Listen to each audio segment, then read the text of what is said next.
What's up? Terabytes!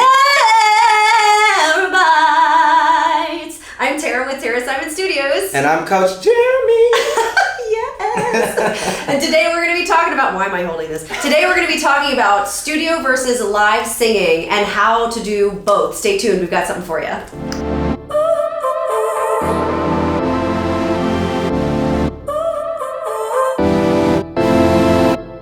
Okay guys, so this tutorial is going to tell you all about the difference between studio and live singing and how to approach them both. First, in order to know how to do both, we have to know the difference between the two. So what is the difference mainly between studio singing and live singing with a mic, okay? The very first difference is how you hear yourself, sound, okay? So if you are in the recording studio, as you can see, Jeremy has headphones on. The traditional way to hear yourself is through headphones with both ears on, okay? And it's feeling in his head very kind of closed off, very claustrophobic, because when he's singing, he's hearing zero room noise, he's only hearing himself, which does a couple things to your voice. It makes you feel like you're so up front in your head that you can't really push out because there's no room noise. So it's almost like a claustrophobic feeling, I would say. So what he just did naturally, a lot of singers do, including me, it's not the best for your ears, to be honest with you, to hear something so close and then hear room, but I'm guilty of it too. I do sometimes take an ear off just to be able to hear myself in my natural form in the room, as well as what the signal chain of the mic is picking up as I'm recording. So that is how I'm hearing myself in studio. Now, when I hear myself live, there's a couple different ways you can hear yourself. You can hear yourself through ambient noise in the room, okay? And that is if you have no in-ears in, and that is if you have no wedges coming on the stage up to your ears. That's just kind of low grade, low budget hearing when you're singing at a live event. You're just kind of doing what you can, okay? The second would be if you're hearing yourself with no in-ears and wedges, where you're still hearing ambient noise throughout, but you hear a little bit more of an upfront sound because the wedges are amplifying your sound and there's a bit of a better mix in the front and it's closer to you, okay?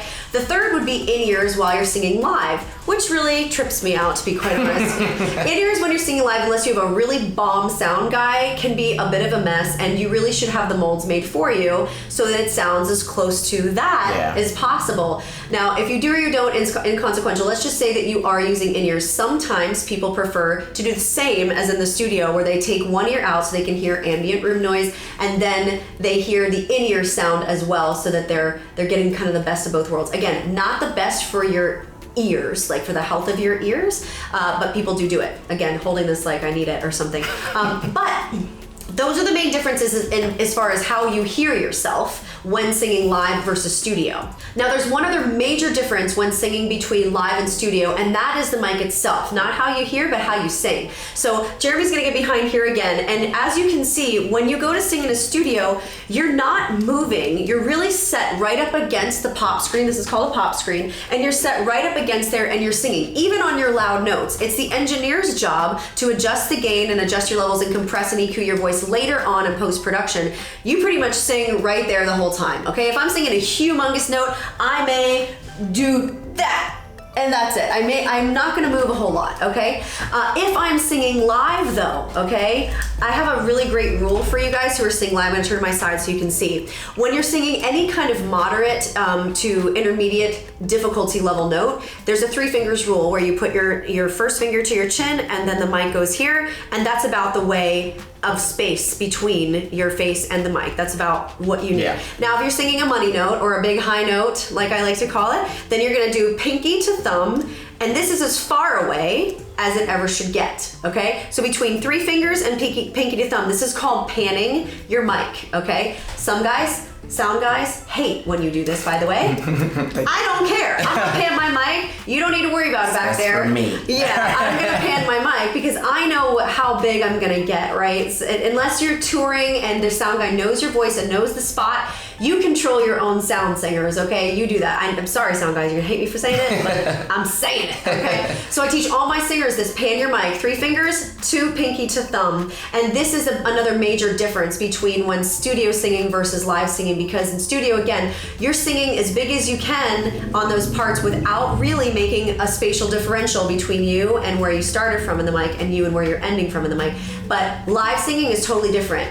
If I should stay that's 3 fingers, but, and I will always, you get the point, right? I gotta be really far away there, okay? So that's panning the mic. That's another big difference between live and studio singing.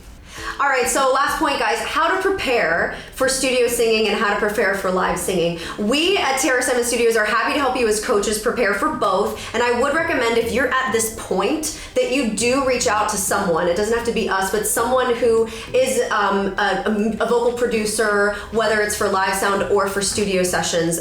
We have students all the time who book us for their vocal production sessions in a vocal booth, and we help them get the best possible product and quality out of their voice while they're recording in the vocal booth. The same for live sound, you know, having a coach there, even for sound check if you're touring or to warm you up, to make sure the levels are correct in your in-ears, or just to make sure the ambient sound is correct, working with you in that way to make sure you're comfortable is super important.